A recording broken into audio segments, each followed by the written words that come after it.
Ronaldo'dan zo'r o'ynaydi. Bu jahon chempioni bo'ldi.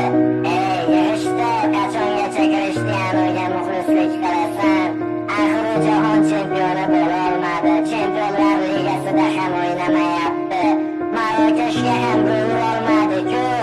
Yana nimamush Ronaldo yulduz.